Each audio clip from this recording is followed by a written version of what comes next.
പൃഥ്വിരാജും ബേസിൽ ജോസഫും ഒന്നിച്ചെത്തിയ ഗുരുവായൂരമ്പല നടയിൽ എന്ന ചിത്രം റെക്കോർഡ് നേട്ടത്തിൽ 3 ദിവസം കൊണ്ട് ലോകമെമ്പാടുമുള്ള 15 ലക്ഷത്തോളം ആളുകളാണ് സിനിമ കണ്ടത്.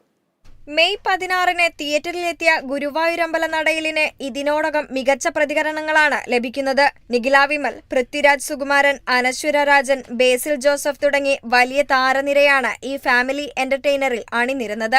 ലോകമെമ്പാടുമുള്ള 15 ലക്ഷത്തോളം ആളുകളാണ് ഇതിനോടകം ചിത്രം കണ്ടിരിക്കുന്നത്. മിക്ക തിയേറ്ററുകളിലും ഹൗസ്ഫുൾ ആണ്. കൂടാതെ K4 കല്യാണം എന്ന പാട്ടും യൂട്യൂബിൽ ട്രെൻഡിംഗിൽ രണ്ടാമതാണ്. ചിത്രം പുറത്തിറങ്ങി ആകെ നേടിയ ബോക്സ് ഓഫീസ് കളക്ഷൻ റിപ്പോർട്ടുകളാണ് ഇപ്പോൾ പുറത്തുവന്നത്. 3 ദിവസത്തിനുള്ളിൽ ആഗോളതലത്തിൽ ചിത്രം നേടിയത് 30 കോടിയിലധികം രൂപയാണ്.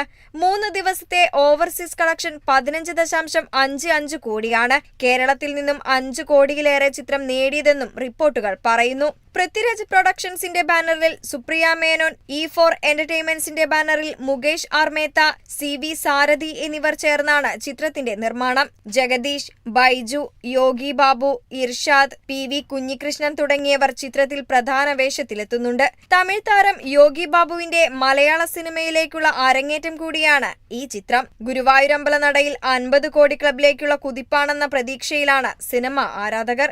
Entertainment desk, Kerala vision news.